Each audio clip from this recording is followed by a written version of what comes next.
আজি কেবিনেটত আমি আমাৰ এটা গোচৰ ৰেজিষ্ট্ৰেশ্যন হৈছিলে আলী তৌকিৰ শেখ বুলি এজন ব্যক্তিৰ বিৰুদ্ধে। আজি আমাৰ কেবিনেটত এই সংক্ৰান্তত যি SIT গঠন কৰা হৈছিল তাৰ ওপৰত আজি আমাৰ অনানুষ্ঠানিক আলোচনা হয়। কেবিনেটে গৃহ বিভাগক নিৰ্দেশ দিছে যে 7 তাৰিখৰ কেবিনেটত ফৰ্মেল এই বিষয়বস্তুটো আনিব লাগে আৰু কেবিনেটে মুখ্যমন্ত্ৰীক অধিকাৰ দিছে যে 8 ফেব্ৰুৱাৰী তাৰিখে দিনৰ 10:30 বজাত সাংবাদিক মেল এখনৰ জৰিয়তে SITৰ প্ৰতিবেদনখন যিমানখিনিলৈকে পাৰি ৰাজহুৱা কৰিবৰ বাবে।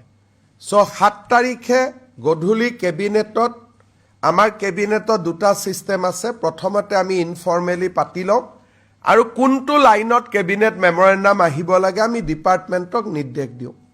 7 তাৰিখে গৃহ আৰু ৰাজনৈতিক বিভাগে কেবিনেট মেমৰেণ্ডামখন আনুষ্ঠানিকভাৱে আনিব। 8 তাৰিখে দিনৰ 10:30 বজাত ৰবিবাৰ আছে আমি এই কেবিনেট মেমৰেণ্ডামখন বা SITৰ ৰিপৰ্টটো টু দ্য এক্সটেণ্ট পচিবল যিখিনি গোপনীয় তথ্য নহয় তাক আমি আটাইখিনিক ৰাজহুৱা কৰিবলৈ কেবিনেটে মুখ্যমন্ত্ৰীক অধিকাৰ প্ৰদান কৰিছে। 8 তাৰিখে 10:30 বজাত মুখ্যমন্ত্ৰীৰ এই কক্ষতে এই সাংবাদিক মেল অনুষ্ঠিত হ'ব। আপোনালোকক আমি আজিয়ে সাদৰ নিমন্ত্ৰণ কৰিছোঁ।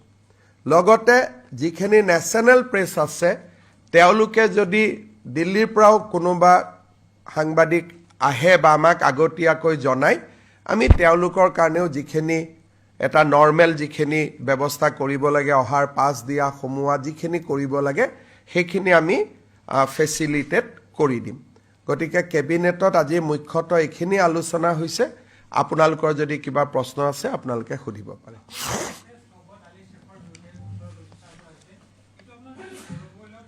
এইটো গৌৰৱ গগৈৰ লগত প্ৰত্যক্ষভাৱে জড়িত আছে। আজি আমি কেবিনেটত আলোচনা কৰোঁ। কেবিনেটত SITয়ে 3 গৰাকী ব্যক্তিক প্ৰত্যক্ষ ৰূপে পাকিস্তানৰ লগত সম্পৰ্কৰ অভিযোগৰ প্ৰমাণ দিছে। আলী তৌকিৰ শেখ, সংসদগৰাকীৰ পত্নী এলিজাবেথ গগৈ আৰু গৌৰৱ গগৈ 3 গৰাকীৰ বিৰুদ্ধে প্ৰত্যক্ষ প্ৰমাণৰ আজি কেবিনেটত প্ৰেজেণ্টেশ্যন দিয়ে। এটলিষ্ট আমাৰ কেবিনেট মন্ত্ৰীসকলে প্ৰেজেণ্টেশ্যনটো পাই যথেষ্ট আচৰিত হৈছে।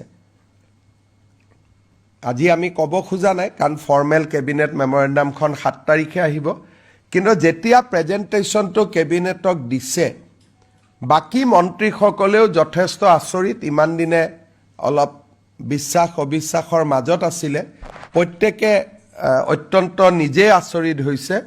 আৰু আমি 7 তাৰিখৰ কেবিনেটত এইখন ফৰ্মেল মেমৰেণ্ডাম কৰি আনিবৰ কাৰণে নিৰ্দেশ দিছোঁ। 8 তাৰিখে প্ৰেছত আমি গোটেইখিনি সদৰি কৰিম।